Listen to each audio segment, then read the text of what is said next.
Assalamualaikum warahmatullahi wabarakatuh. Selamat pagi anak-anakku kelas 4 semuanya. Bagaimana kabarnya kalian hari ini? Mudah-mudahan kalian dalam keadaan sehat walafiat dan tetap harus semangat meskipun hanya belajar dari rumah melalui video pembelajaran yang Bu Guru sampaikan. Anak-anak, hari ini kita akan memasuki tema 3 dan akan belajar tentang bagian-bagian tumbuhan. Sebelum kita melanjutkan ke materi inti, kita awali dengan membaca basmalah bersama-sama. Bismillahirrahmanirrahim.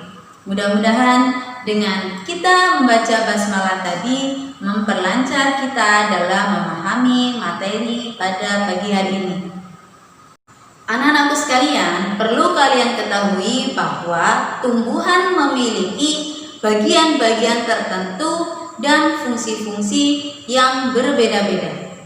Bagian tumbuhan meliputi akar, batang, daun, bunga, buah, dan biji.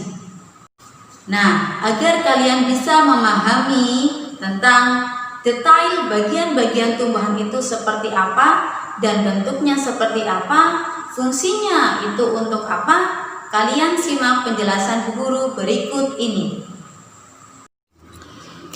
Bagian tumbuhan yang pertama adalah akar. Akar merupakan bagian tumbuhan yang tumbuh di dalam tanah. Secara umum, jenis akar dibedakan menjadi dua, yaitu akar serabut dan akar tunggang. Akar serabut dimiliki oleh tumbuhan berkeping satu, contohnya padi dan jagung. Sedangkan akar tunggang dimiliki oleh tumbuhan berkeping dua, misalnya mangga dan jambu. Ada beberapa fungsi dari akar. Yang pertama, menyerap air yang berada di dalam tanah. Yang kedua, menguatkan berdirinya tumbuhan pada tempat tumbuhnya tumbuhan tersebut. Yang ketiga, menyimpan cadangan makanan. Bagian tumbuhan yang kedua adalah batang. Batang adalah bagian tumbuhan yang berada di atas tanah.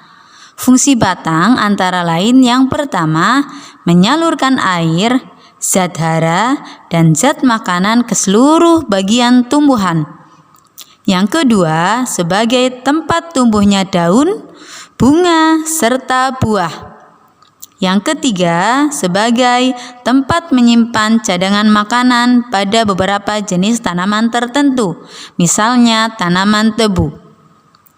Tumbuhan ada yang memiliki batang berkayu, misalnya jambu, rambutan, durian, pohon jati, mangga, dan beringin. Kemudian, batang berkayu memiliki zat kayu dan kandungan air yang lebih sedikit. Selain itu, ada juga batang basah dan berongga, seperti bayam, eceng gondok, kangkung, seledri, dan jagung. Batang basah dan berongga atau lunak mengandung air dan udara yang lebih banyak. Contoh jenis batang yang ketiga adalah batang rumput. Misalnya tanaman padi, rumput gajah, rumput ilalang, tebu, dan gandum. Bagian tumbuhan yang ketiga adalah daun. Daun berfungsi sebagai tempat fotosintesis.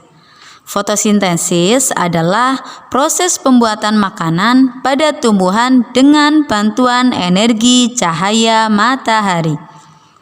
Selain itu, daun juga berfungsi sebagai tempat penguapan air dan sebagai alat pernapasan pada tumbuhan.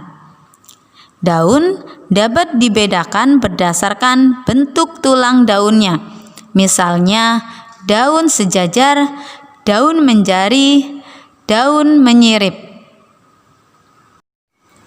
Selanjutnya, bagian bunga, buah, dan biji. Bunga memiliki peranan penting dalam perkembangbiakan tumbuhan karena di dalam bunga tersebut terdapat alat-alat perkembangbiakan, yaitu putik dan benang sari. Bunga tersusun atas beberapa bagian, yaitu mahkota, kelopak, tangkai, putik, dan benang sari. Buah dan biji merupakan bagian tumbuhan hasil dari perkembangan bunga.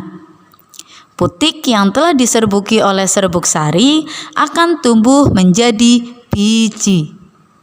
Biji dilindungi oleh daging buah. Buah dari setiap tumbuhan memiliki bentuk yang beragam. Nah, anak-anak, itulah tadi penjelasan Bu Guru tentang bagian-bagian tumbuhan. Selanjutnya, agar kalian lebih memahami lagi materi tentang tumbuhan, coba kalian kerjakan kegiatan 2 dan kegiatan 3 di modul tema 3 halaman 11. Apabila kalian mengalami kesulitan, kalian bisa tanyakan kepada Bu Guru atau melalui wali kelas kalian masing-masing. Kita tutup pembelajaran kita pada pagi hari ini dengan membaca hamdalah bersama-sama. Alhamdulillahirobbilalamin. Tetap semangat, jaga kesehatan. Terima kasih. Wassalamualaikum warahmatullahi wabarakatuh.